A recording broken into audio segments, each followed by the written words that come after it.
Welcome students to sum up the topic Conventions on Biodiversity. Conventions means for conservational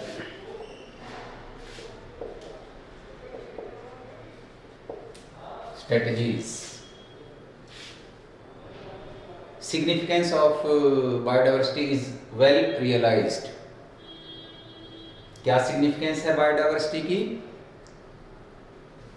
इसकी significance को देखते हुए it was essential to take steps for conservation of strategies, conservation of biodiversity. And two types of conventions. One is Earth Summit and other is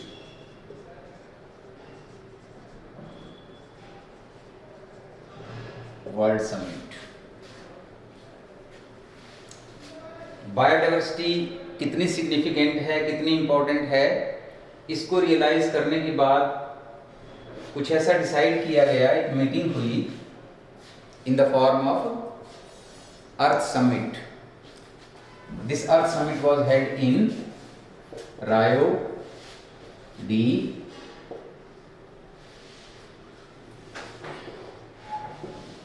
Janeiro. इसको हम अर्थ summit के नाम से जानते हैं, रायो डी जेनेरो, in 1992.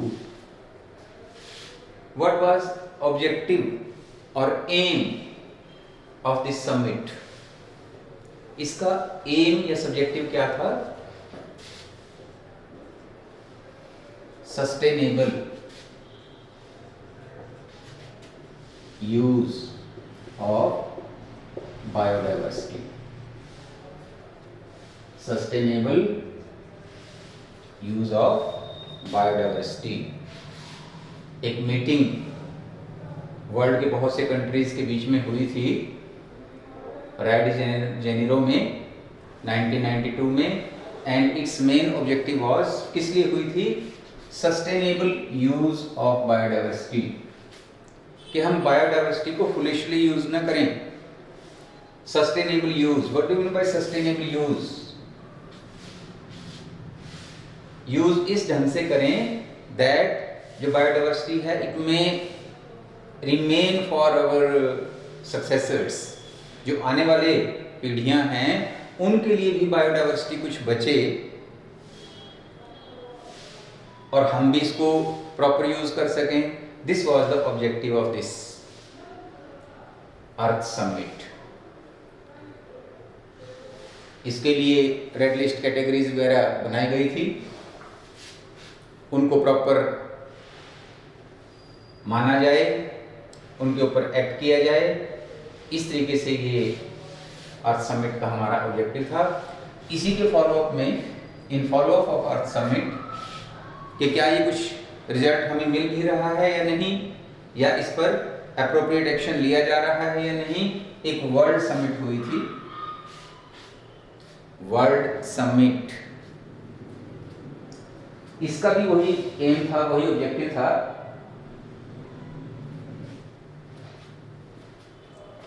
ये 2002 जोहान्सबर्ग में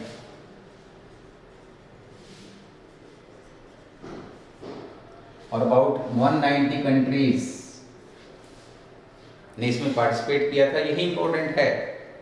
इसको थोड़ा डाटा के पर्पज से आप देखेंगे, नोट करेंगे कि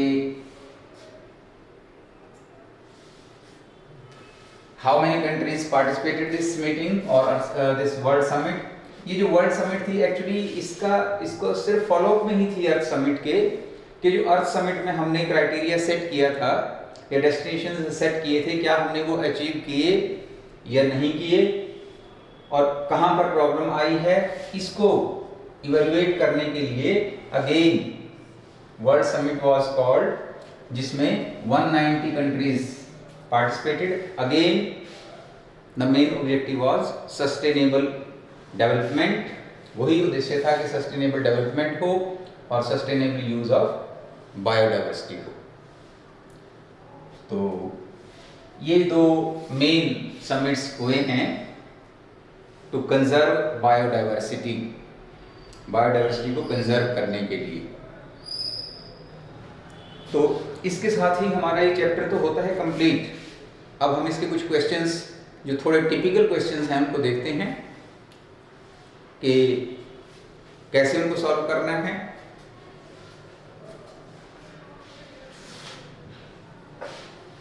and the first question is name 3 important components of biodiversity.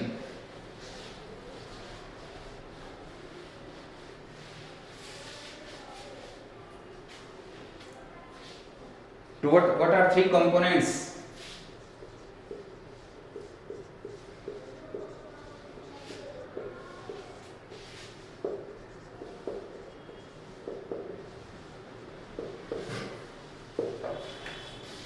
Topic को कंप्लीट करने के बाद आप फैमिलियर होने चाहिए कि biodiversity has 3 types of components. One is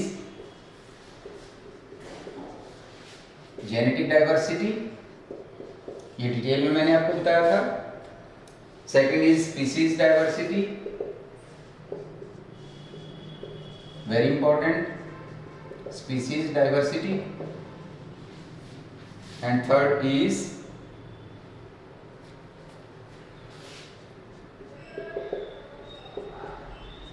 ecosystem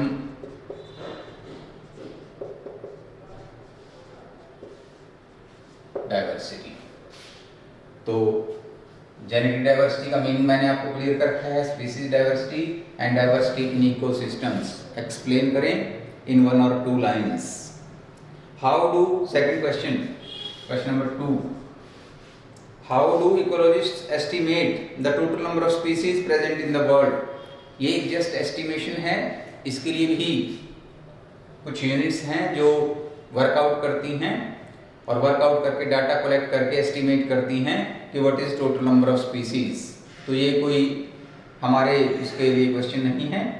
give 3, question number 3, give 3 hypothesis for explaining why tropics show greatest levels of species richness. Question बता रहा हूं मैं कि जो ट्रॉपिक्स हैं, ट्रॉपिक्स हैव रिच बायोडाइवर्सिटी, ये भी सेम बात है, और स्पीसीज रिचनेस। वाई? मैंने क्वेश्चन पूरा ना लिख करके जो कंक्लूसिव वर्ड्स में लिखा है कि जो ट्रॉपिक्स हैं दे हैव या they are rich in biodiversity और they have high species richness. इसके लिए 3 हाइपोथेसिस, 3 हाइपोथेसिस इसके लिए बताइएगा। इंपॉर्टेंट क्वेश्चन है, मैंने खूब अच्छी तरह से आपसे डिस्कस किया था।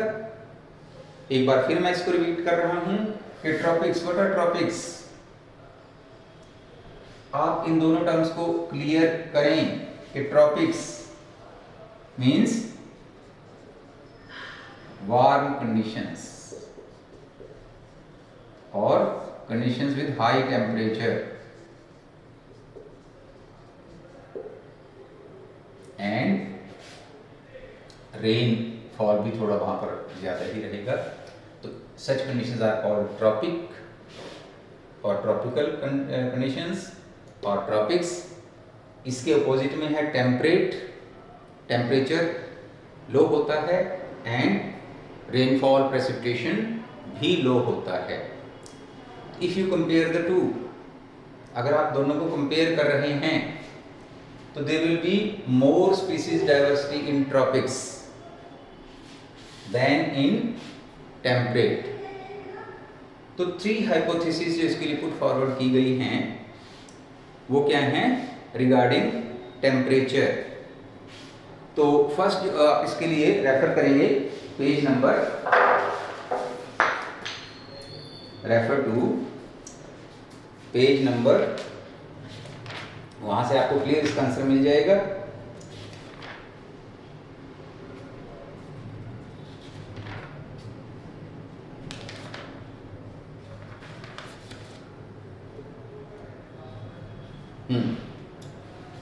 Page number 261. What do special about tropics that might account for their greater biological diversity? Ecologists and evolutionary biologists have proposed various hypotheses, and out of these three hypotheses, one of them is number one, speciation. Speciation is generally a function of time. Unlike temperate conditions या regions subjected to frequent glaciation. अब देखिए मैं इसको sum up कर रहा हूँ words में। The first point is high speciation in tropics. What do mean by speciation? Speciation means formation of new species, नई स्पीसीज का बनना, दिस इज कॉल्ड स्पेशिएशन। अब जो प्रोसेस ऑफ स्पेशिएशन है, it is more rapid and more regular in tropics, क्योंकि ऐसा presume किया गया कि जो ट्रॉपिक्स हैं उनका जो एनवायरनमेंट है वो लगभग यूनिफॉर्म रहा है। There are not much seasonal changes, उनमें कोई ग्लेशिएशन नहीं है, कोई क्लाइमेटिक चेंजेस ज़्यादा नहीं हैं, यूनिफॉर्म टाइप का एटमॉस्फेयर वहाँ पर मिलता है। तो इस वजह से जो वहाँ पर स्पेशिएशन की प्रोसेस है, इट इज़ मोर रैपिड। फटाफट नई स्पीसीज बनती हैं, कुछ एग्जिस्टिंग स्पीसीज से नई स्पीसीज बनती हैं, कुछ नई स्पीसीज फॉर्म हो रही हैं, विद द रिजल्ट वहाँ पर स्पीसीज रिचनेस इंक्रीज हो रही है। The reason is uniform climatic conditions. जबकि टेम्परेट रीजन्स में अगर आप देखेंगे तो वहाँ पर ग्लेशिएशन है, टेम्परेचर की चेंजेस हैं, और लो टेम्परेचर पर अडेप्टेशंस ज़्यादा रिक्वायर होती हैं। ट्रॉपिक्स में कम अडेप्टेशंस की ज़रूरत होगी। ट्रॉपिक्स में ट्रॉपिक्स के अकॉर्डिंगली कुछ अडेप्टेशंस तो मस्ट हैं, बट कंपैरेटिवली लो अडेप्टेशंस।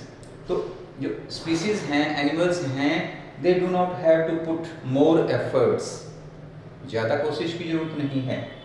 तो इससे क्या बेनिफिट होता है? वहाँ पर स्पीसीज फॉर्मेशन रैपिडली होती है। Second,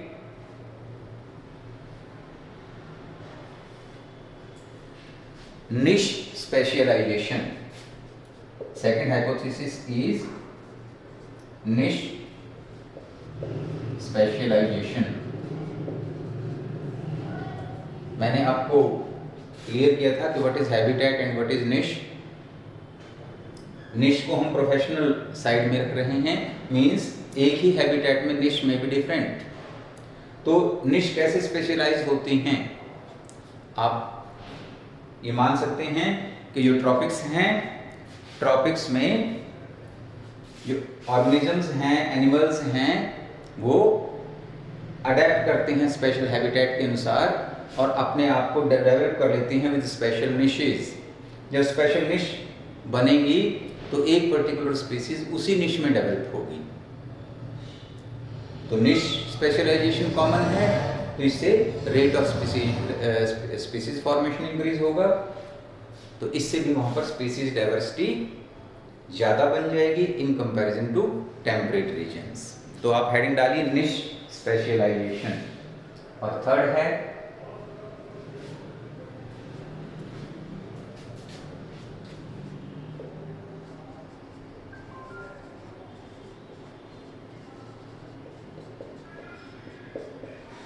high productivity.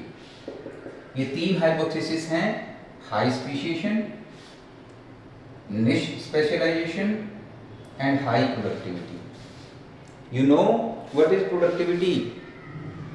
Productivity is biomass production, यानी कि conversion of solar energy into chemical energy in a given time and given area. तो बिकॉज जो ट्रॉपिक्स हैं they have high availability of solar energy, उनको solar energy ज़्यादा available है, तो जितनी सोलर एनर्जी ज़्यादा अवेलेबल हो रही है they increase its conversion into organic matter, biomass में ज़्यादा कन्वर्ट करेंगे। तो इससे क्या होगा? There will be more food available for consumers, consumers को डेवलप होने का टाइम मिलेगा, चांस मिलेगा, तो this increases the species diversity, फिर वहाँ नई नई स्पीसीज पैदा होंगी। तो these are three important points और इंपॉर्टेंट हाइपोथेसिस कि व्हाई यूट्रॉपिक्स हैं दे हैव रिच बायोडाइवर्सिटी और species richness in comparison to temperate conditions. Temperate की बजाय ट्रॉपिकल कंडीशंस में स्पीसीज बनने का, निश स्पेशलाइजेशन का और प्रोडक्टिविटी का सबका रेट हाई होता है। This leads to formation of more and more species. तो इम्पॉर्टेंट क्वेश्चन है, इसको जरा डिस्कस करेंगे, देखेंगे, और मैंने बुक का पेज आपको दिया है 261, उसको रेफर करेंगे। Question number 4, what is the significance of slope of regression in species area relationship? Question number 4, अगर आपको थर्ड क्लियर हो गया है, then question number 4, what is significance of the slope of regression in a species area relationship? आपने किया था species area relationship, Humboldt equation, उसको refer कीजिए।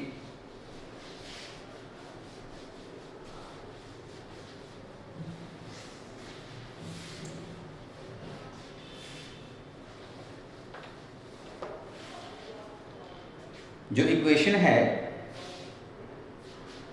स्पीसीज एरिया रिलेशनशिप की, that forms a rectangular hyperbola या स्ट्रेट लाइन, उस equation को अगर हम देख रहे हैं तो what does it states? Humboldt की स्टेटमेंट क्या कहती है कि स्पीसीज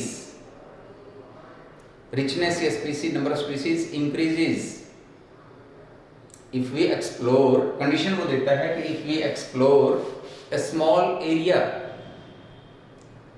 अगर हम किसी स्मॉल एरिया को एक्सप्लोर कर रहे हैं, देन स्पीसीज रिचनेस इंक्रीजेस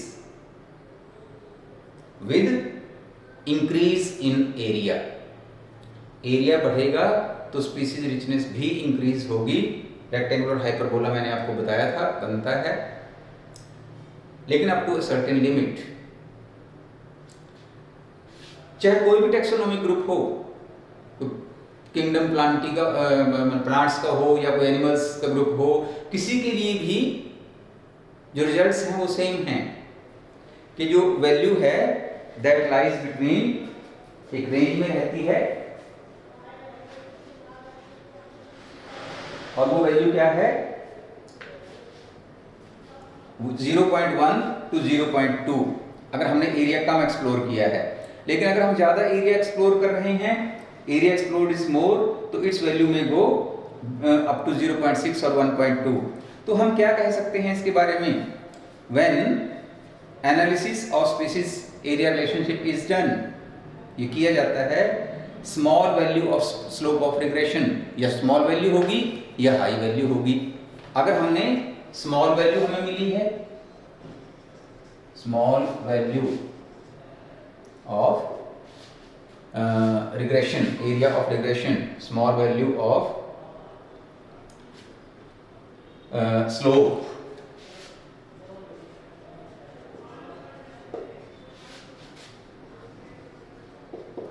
दो ही कंडीशन हमारे पास हैं, या हाई वैल्यू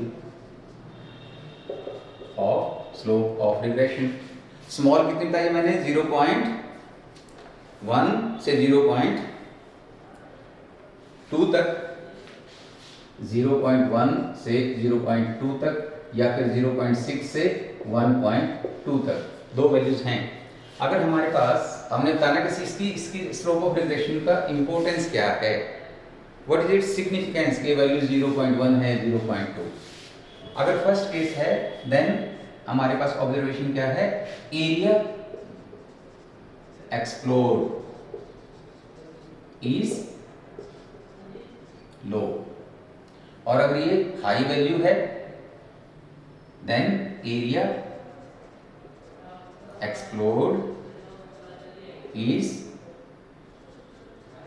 मोर। ये दो ही ऑब्जर्वेशंस हमें इस इक्वेशन से मिलती हैं। इस question, according to this question, हम यही दो लाइनों में आंसर मिल जाएगा हमें कि अगर हमें स्लोप ऑफ रिग्रेशन की वैल्यू 0.1 और 0.2 यानी कि लो वैल्यू हम मिल रही है हमें, तो हमारा जो एरिया एक्सप्लोर्ड है इट इज लेस। बट अगर यही वैल्यू 0.6 से 1.2 के बीच में जा रही है, then area explored is more. तो ये क्वेश्चन क्लियर हो गया होगा आपको। Question number 6, how is biodiversity important for ecosystem functioning. Question को मैं शॉर्ट में लिख रहा हूं, importance of,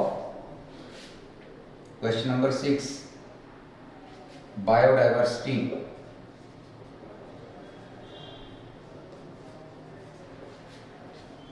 importance of biodiversity for ecosystem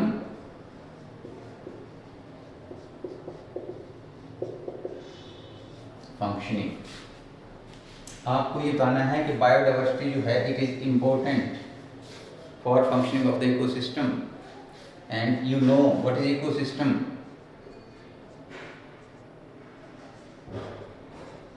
It is dynamic। Dynamic means ever changing, जो बदलती रहती है। Dynamic, self sustained unit। It is dynamic means ever changing, जो स्टेबल नहीं है, बदलती रहती है, and self sustained। Self sustained means that can maintain itself, जो अपने आप को मेंटेन कर सकती है।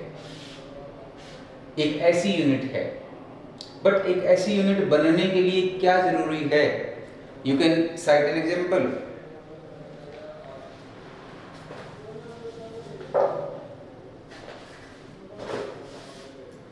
अब किसी भी इकोसिस्टम में देयर आर फूड चेन्स। आप एक एग्जांपल लें, there are food chains, or more appropriately you can say कि there are food webs।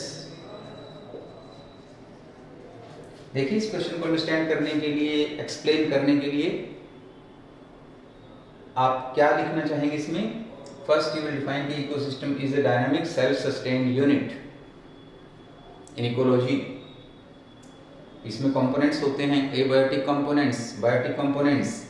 अब उनको हम एक्सप्लेन नहीं करेंगे, हमने सिर्फ स्पीसीज की सिग्निफिकेंस पर स्ट्रेस करना है कि स्पीसीज या बायोडाइवर्सिटी जो है अगर वो रिच है तो इकोसिस्टम की फंक्शनिंग एक्यूरेट होगी, मोर एफिशिएंटली होगी। कैसे? देखिए देयर आर फूड चेन्स और फूड वेब्स, बल्कि बेटर होगा यू से कि फूड वेब्स। अब इन फूड वेब्स में क्या है? There are trophic levels. क्या है यहाँ पर? There are trophic levels. Producers हैं, consumers are there, primary consumers, secondary consumers, tertiary consumers and like this. तो इसमें फूड वेब्स हैं। अब अगर हमारे पास स्पीसीज डाइवर्सिटी है या particular ecosystem is rich in biodiversity, तो there are alternative chances, alternative trophic levels. मैंने कहा था कि फूड चेन में फिर ट्रॉफिक लेवल्स और चॉइस ऑफ फूड कम होगी, बट अगर हम फूड वेब को ले रहे हैं, in food web there is more choice of food, इसमें फूड की चॉइस ज्यादा होगी, बिकॉज ऑल्टरनेटिव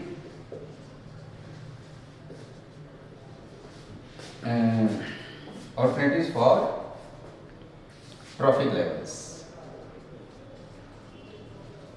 अगर नंबर ऑफ स्पीसीज कम है तो ट्रॉफिक लेवल्स की जो साइड चेन है वो कम हो जाएगी, बट अगर आपके पास number of species is more, यानी स्पीसीज बायोडाइवर्सिटी ज़्यादा है, तो एक जो कंज्यूमर है उसके लिए चॉइस ऑफ फूड इंक्रीज हो जाएगी, और जितनी चॉइस ऑफ फूड इंक्रीज होगी that will make the ecosystem more stable. Ecosystem की फंक्शनिंग के लिए क्या क्या कंडीशंस जरूरी हैं, देखिए आप नोट करें, इकोसिस्टम की प्रॉपर फंक्शनिंग, इसके लिए व्हाट कंडीशंस आर एसेंशियल, कौन सी कंडीशंस एसेंशियल हैं। तो पहला है यहाँ there should be flow of energy. किसी भी इकोसिस्टम की प्रॉपर फंक्शनिंग का पहला जो इंपॉर्टेंट पॉइंट हमारे पास है, it is flow of energy, कि इसमें there should be proper flow of energy. और प्रॉपर फ्लो ऑफ एनर्जी कब होगा, if there are trophic levels, यानी कि वहां पर फूड चेन्स हों, फूड वेब्स हों। जब फूड चेन्स होंगी और फूड वेब्स होंगी तो कई trophic levels, alternative trophic levels मिलेंगे that stabilize the food chain, वो फूड चेन को स्टेबलाइज करेंगे, और there will be proper flow of energy in the ecosystem.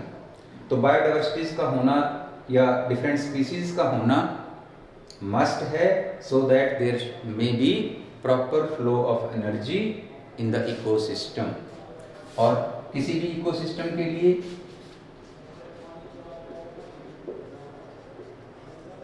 Nutrient cycling भी होना जरूरी है। क्या है न्यूट्रिएंट साइक्लिंग?